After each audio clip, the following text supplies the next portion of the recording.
कैसे हैं आप लोग? ठीक है।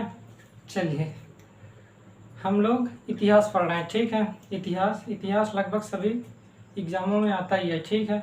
इतिहास में हम लोग आधुनिक भारत का इतिहास पढ़ रहे हैं। ठीक है। आधुनिक भारत का इतिहास सब मतलब तीनों इतिहासों में अगर सबसे ज़्यादा महत्वपूर्ण है तो वो आधुनिक भारत का इतिहास है। ठीक है।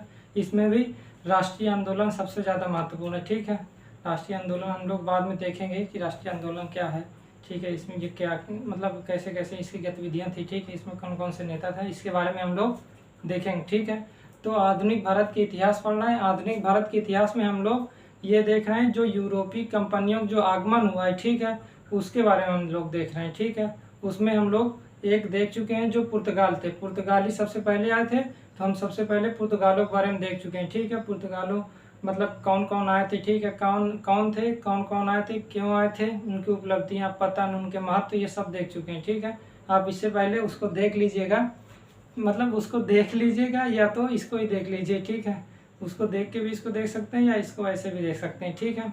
तो हम लोग आज शुरू करेंगे उसी के आगे कि इसके बाद आए हैं हमारे डच। पुर्तगालों के बाद जो आए हैं डच, इसके बाद डेनिश, फिर इसके बाद ब्रिटिशर्स आए हैं, फिर इसके बाद फ्रांसीसी आए हैं। ठीक है।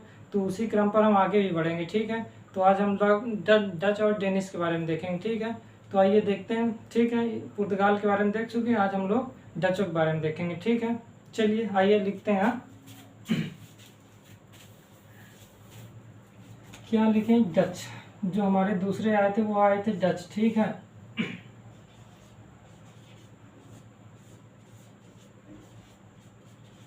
डच आए थे। डच मुख्य रूप से कहें कि ये कहाँ के निवासी, जैसे पुर्तगाल, तो पुर्तगाली जो आए थे। ठीक है। तो वो पुर्तगाल एक देश है, वहाँ के लोग थे, इसलिए उनको पुर्तगाली कहा गया।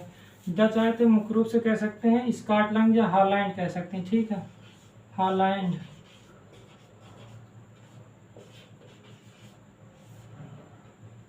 या नीदरलैंड कह सकते हैं। ठीक है।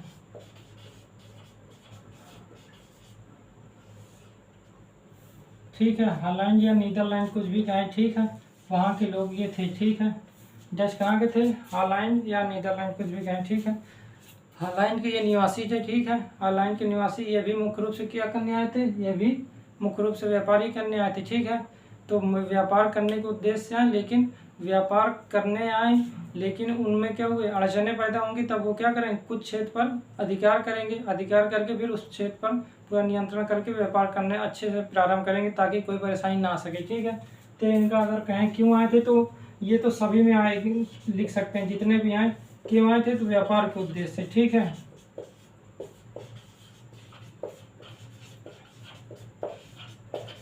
व्यापार के उद्देश्य से। ठीक है। तो क्यों आए थे डच? डच कौन थे? ठीक है। हॉलैंड के निवासी थे। ठीक है। डच कौन थे? हॉलैंड के निवासी थे। और क्यों आए थे? तो ये व्यापार करने आए थे। ठीक है। और सबसे पहले जो डच आए थे उनका नाम अगर देखा जाए कि प्रथम जो डच आए थे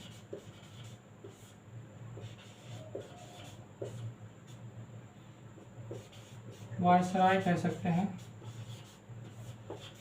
तो उनको कहते हैं कार्नेलियस।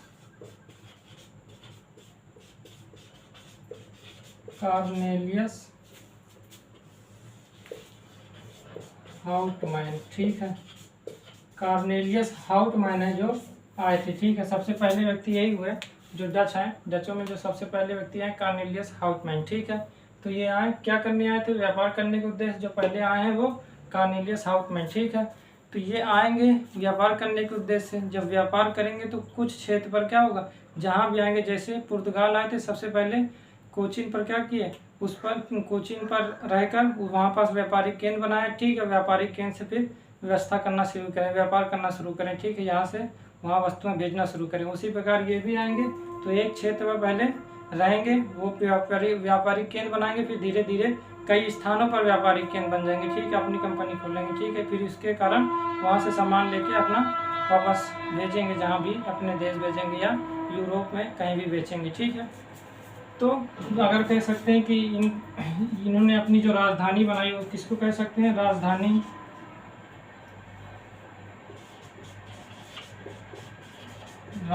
अगर कहें तो नागपट्टनम को बनाए। ठीक है।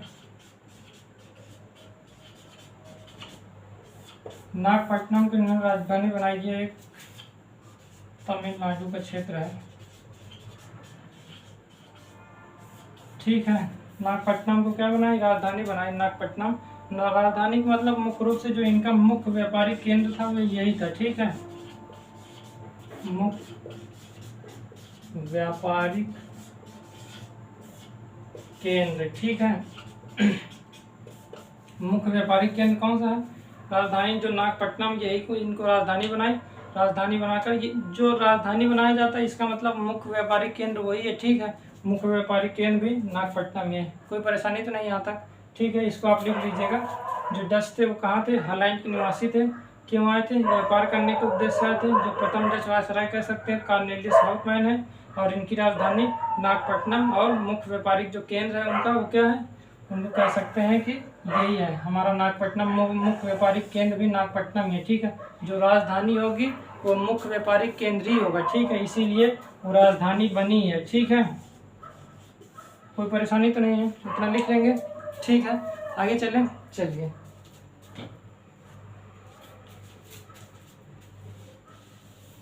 रफ कर देंगे, आप लोग लिख लीजिएगा।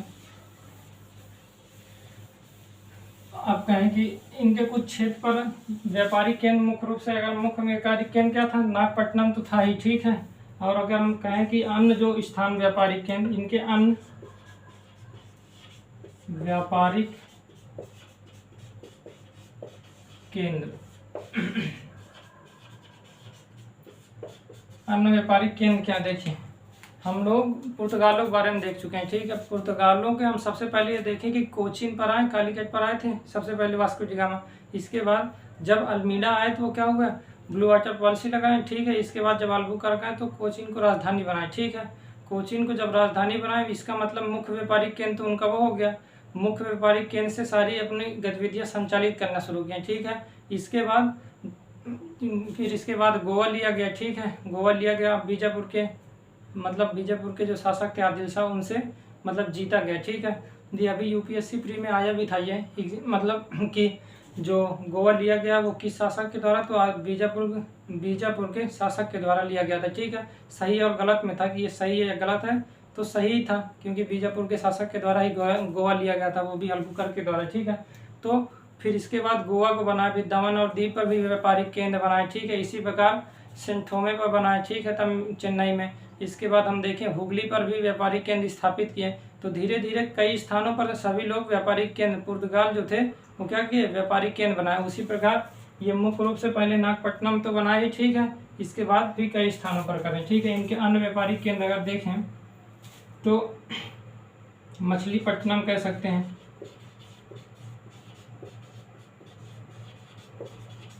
मछलीपट्टनम, ठीक है। कहते हैं पहली व्यापारिक जो फैक्ट्री बनाई गई, ठीक है, फैक्ट्री खोली गई इनकी, वो मछलीपट्टनम पर ही थी, ठीक है। इसके बाद कह सकते हैं नागपट्टनम तो मुख्य रूप से है ही है, ठीक है।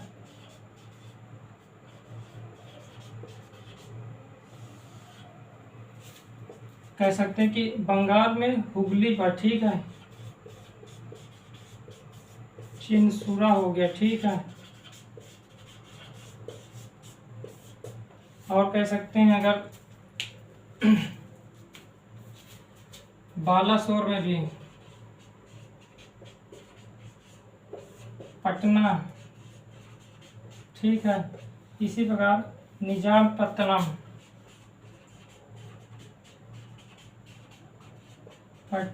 ठीक है, निजामपट्टनम में भी इनके थे,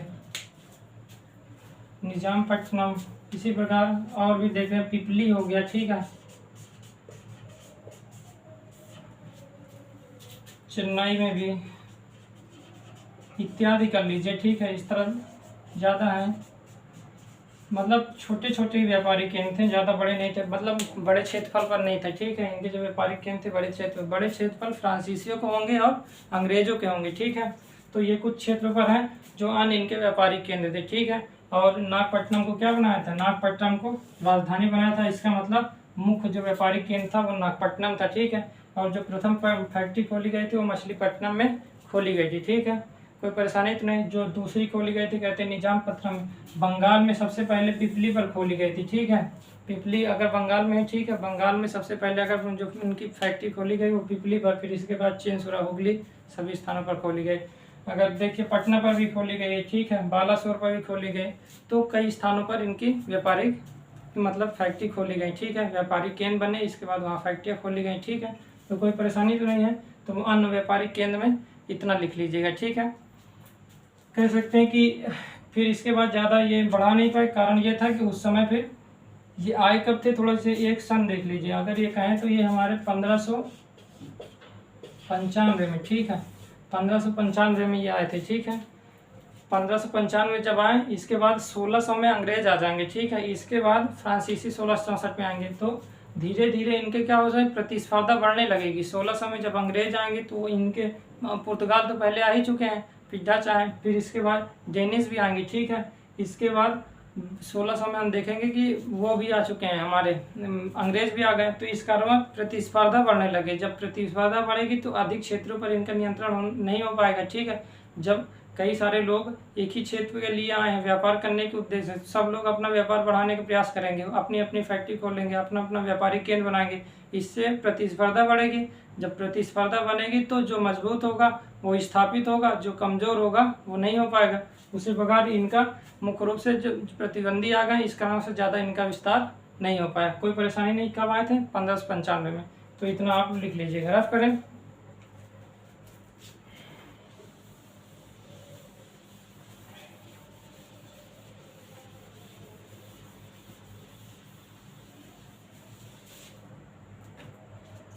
अगर पांचवा कहें हम कह सकते हैं, ठीक है, ये ज़्यादा विस्तार न करने के कारण एक तो हो गए कि इनके प्रतिद्वंदी थे, ठीक है, प्रतिद्वंदी के कारण, प्रतिद्वंदी के कारण क्या हो सका, ज़्यादा विस्तार नहीं हो पाया, ठीक है,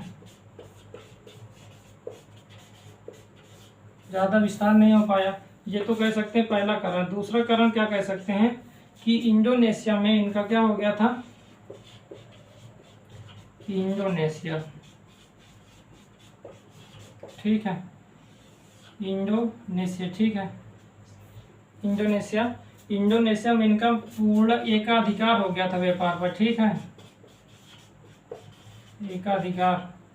एकाधिकार किस पर हुआ था, व्यापार एवं वाणिज्य पर, ठीक है, व्यापार एवं वाणिज्य।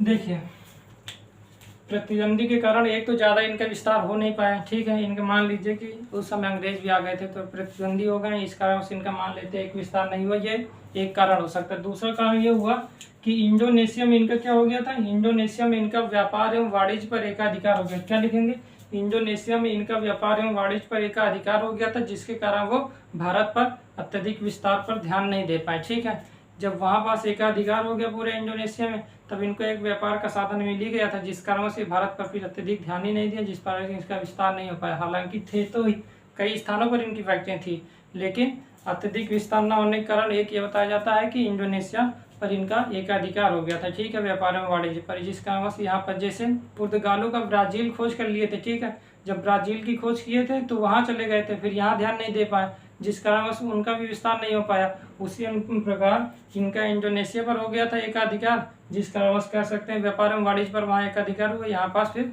नहीं बढ़ा पाए। कोई परेशानी तो नहीं है, ठीक है।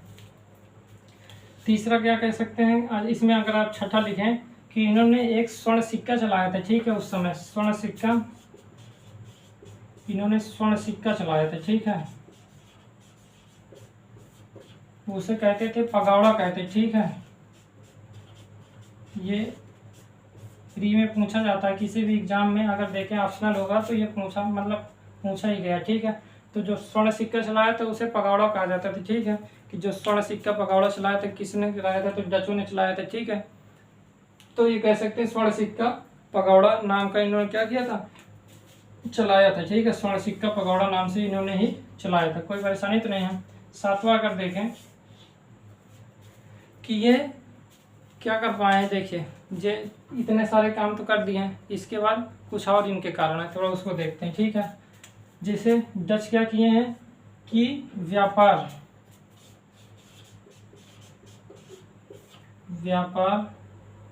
को बढ़ाने का प्रयास किए हैं, ठीक है,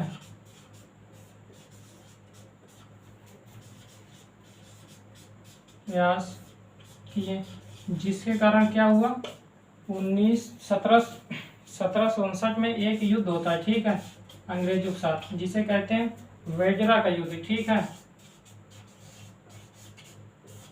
वेजरा का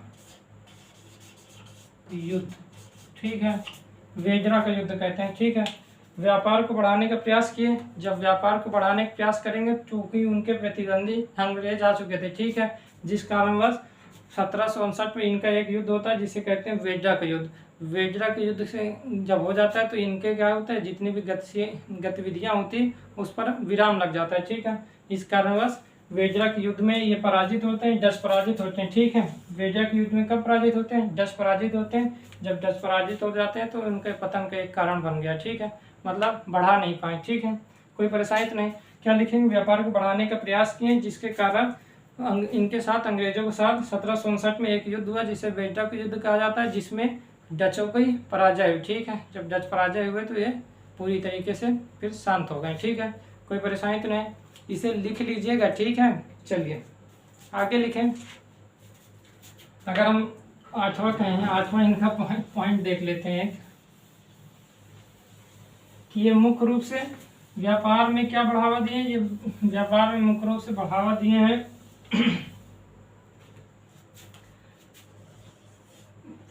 कपड़ों का, ठीक है, कपड़ों के व्यापार पर ज्यादा ध्यान दिए, ठीक है,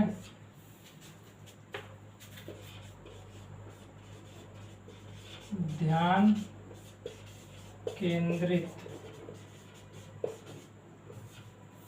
केंद्रित किए, कोई परेशानी तो नहीं है, ठीक है। इन्होंने अगर एक मुख्य इनका श्रेय अगर कहा जाए कि ये जो भारतीय कपड़ों को बाहर बेचने में इनका मुख्य योगदान है, जो भारतीय कपड़ों का व्यापार को बढ़ावा देने में इनका मुख्य योगदान है, ठीक है, कि वो कपड़ों को कहा जाता है, श्रेय इन्हीं को जाता है कि कपड़ों को जो व्यापार बाहर में हुआ है वो इन्हीं को श्रेय जाता है कि इन्हीं के कारण हुआ है, ठीक है, कोई परेशानी तो नहीं, ठीक है। तो डचों के बारे में इतना ही था, ठीक है, ज़्यादा नहीं था, डच उतने ठीक भी नहीं, बाद में जब 1759 में वेजरा का युद्ध हो जाता तब तो इनकी शक्ति समाप्ति हो जाती है, ठीक है, तो कोई परेशानी तो नहीं। तो डचों के बारे में केवल इतना है, ठीक है, लिख लीजिएगा, ठीक है, रफ कर दें। चलिए अब क्या देखेंगे, थोड़ा डेनिसों के बारे में देख लें क्या, चलिए इसे रफ करते हैं।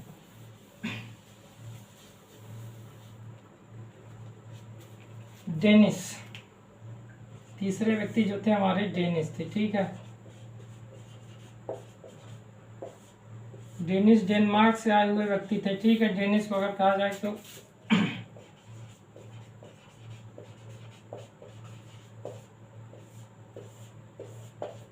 डेनमार्क से आए हुए ये व्यक्ति हैं, ठीक है।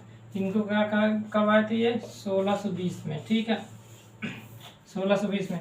1600 में ईस्ट इंडिया कंपनी आ चुकी थी, ठीक है, ईस्ट इंडिया कंपनी अंग्रेजों की आज 1620 कह रहे हैं, 1600 में, ठीक है, ईस्ट इंडिया कंपनी आ चुकी थी, 1620 में ये आए थे, ठीक है। तो डेनिस कहाँ से आते, डेनमार्क, 1620 में। इनका भी क्यों में वही लिखेंगे जो सब में लिखते चले आ रहे हैं, क्या करने आए थे, क्यों आए थे, इनको व्यापार के उद्देश्य से थे, ठीक है, कोई परेशानी तो नहीं, इतना तो लिखेंगे सभी में,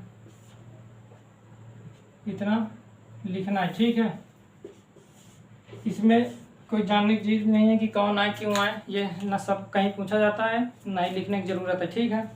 तो क्यों आए थे, इसका मुख्य कारण था व्यापार के लिए, ठीक है। इनके कुछ 2 क्षेत्र लिख लीजिएगा, ये बहुत मुख्य हैं, ठीक है। व्यापारिक केंद्र अगर देखें ये कई बार आएंगे, अभी आगे देखेंगे कि ये दोनों व्यापारिक केंद्रों का बहुत महत्वपूर्ण है, इसे मत भूलिएगा, ठीक है, इसे जरूर लिखिएगा। तो व्यापारिक केंद्र कौन कौन से हैं इनके, एक है ट्रैंकोबार,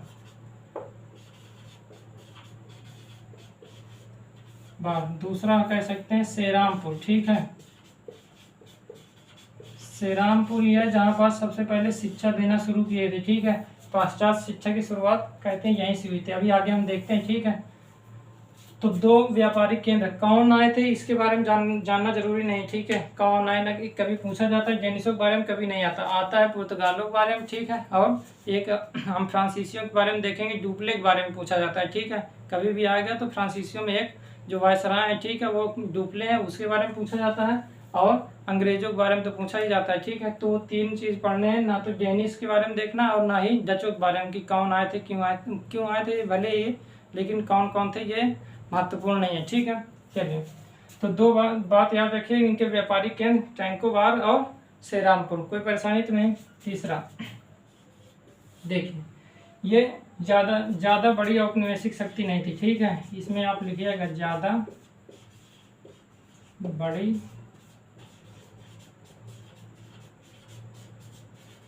निवेशिक शक्ति नहीं थी, ठीक है। ज़्यादा बड़ी औपनिवेशिक शक्ति ये नहीं थी, ठीक है, मतलब सभी की अपेक्षा सबसे कम इन्हीं की शक्ति थी, ठीक है, डेनिसों की, ठीक है, यहाँ पास भी बाहर भी, ठीक है। जब ज़्यादा औपनिवेशिक शक्ति नहीं तो इसका मतलब अत्यधिक विस्तार भी नहीं करेंगे, कोई परेशानी तो नहीं, ठीक है। चौथा आप लिख लीजिए। चौथे में क्या कहा जाता है, श्रीरामपुर में स्कूल खोले गए, ठीक है, कॉलेज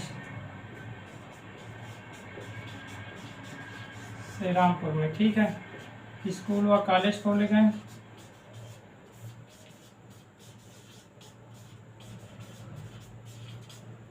कॉलेज खोले गए, ठीक है। और सबसे पहले कहते हैं कि एशिया में पाश्चात्य शिक्षा की जो शुरुआत हुई है, ठीक है, वो इन्हीं कॉलेज, जो श्रीरामपुर में कॉलेज की स्थापना हुई है, उच्च शिक्षा की यहीं से शुरू हुई, ठीक है। तो पाश्चात्य शिक्षा की शुरुआत, ठीक है। अभी अंग्रेजों के बारे में देखेंगे तब तो भरमार ही होगी, ठीक है, पाश्चात्य शिक्षा के बारे में पूरी तरीके से वहाँ तो भरा पड़ा हुआ है, ठीक है। लेकिन कहते हैं श्रीरामपुर में जो स्कूल और कॉलेज थे पाश्चात्य उस ठीक है, उच्च कह सकते हैं, ठीक है, उच्च पाश्चात्य शिक्षा की जो शुरुआत हुई है वो कहाँ से हुई है, श्रीरामपुर में जो स्कूल और कॉलेज खोले गए, ठीक है। अभी हम आगे देखेंगे हम कि अंग्रेज के बारे में, अंग्रेजों के बारे में तो पूरी शिक्षा के बारे में देखेंगे, ठीक है। शिक्षा के बारे में तो उनके पूरे मतलब कई सारे अधिनियमों में बताया गया, ठीक है। तो जो ज़्यादा समय तक रहेगा सुधार भी वही करेंगे, वो सुधार का मतलब वो लोगों को मतलब नियंत्रित करने के लिए उनको थोड़ा ज्ञान देंगे, ये करेंगे वो करेंगे, जो भी करेंगे उसके बारे में हम लोग देखेंगे, ठीक है। श्रीरामपुर स्कूल व कॉलेज की स्थापना की गई थी श्रीरामपुर में, ठीक है, डेनिसों ने की थी। सबसे पहले उच्च पाश्चात्य शिक्षा की शुरुआत मानी जाती है, ठीक है। यहाँ से कोई परेशानी तो नहीं, रफ कर दें। चलिए 1-2 पॉइंट और लिख लीजिए आप।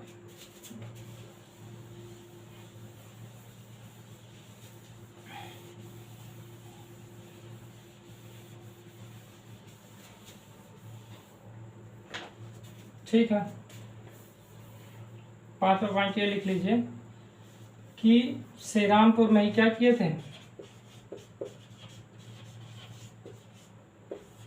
श्रीरामपुर देखिए अभी 2-3 बार आ गए ना, अभी आगे और आएगा, ठीक है। जब हमारे अंग्रेजों के बारे में देखेंगे, ठीक है, जब ट्रैंकोबार, जब हम सहायक संधि अभी देखेंगे, सहायक संधि जब हम लॉर्ड वेलेजली के बारे में देखेंगे, एक वायसराय हुए थे, ठीक है, गवर्नर हुए थे, उनके बारे में हम जब देखेंगे तब आगे बात समझ में आ जाएगी, ठीक है। गवर्नर जनरल हुए थे, ठीक है, उन तब देखेंगे कि किस प्रकार नियंत्रण किया गया उस समय नेपोलियन के खतरे के कारण।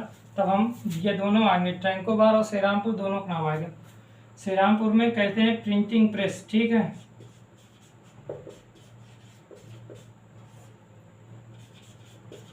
प्रेस की स्थापना की गई, ठीक है। अब प्रिंटिंग प्रेस की शुरुआत कौन किए थे, पुर्तगाल। कल हम देख चुके हैं, ठीक है, कि प्रिंटिंग प्रेस की शुरुआत उन्होंने किए थे, लेकिन श्रीरामपुर में एक प्रिंटिंग प्रेस की स्थापना इन्होंने की, ठीक है।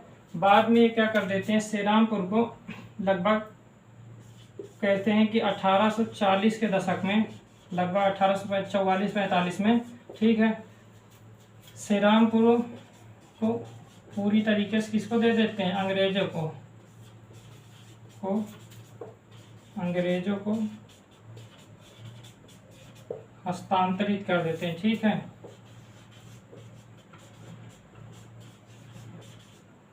ठीक, कोई परेशानी तो नहीं है। चलिए 1840 के दशक में क्या करते हैं, श्रीरामपुर को अंग्रेजों को हस्तांतरित कर देते हैं और श्रीरामपुर में प्रिंटिंग प्रेस की स्थापना, ठीक है। श्रीरामपुर बहुत महत्वपूर्ण है, श्रीरामपुर और ट्रैंकोबार दोनों महत्वपूर्ण केंद्र हैं, ठीक है। ये जैसे हम अंग्रेज पढ़ेंगे तो वहाँ भी ये केन में ही रहेंगे, ठीक है। ये दो नाम अगर लिया जाएगा तो ये दो नाम बहुत महत्वपूर्ण है, ठीक है। तो इतना ही था, ठीक है। डेनिस फिर इससे ज़्यादा 2 ही क्षेत्र इनके महत्वपूर्ण है, एक डेनिसों के ट्रैंकोबार और दूसरा कह सकते हैं हमारा श्रीरामपुर, ठीक है। कोई परेशानी तो नहीं, ठीक, इतना ही था इतना ही था। डचों और डेनिसों के बारे में ज़्यादा नहीं पढ़ना था, ठीक है।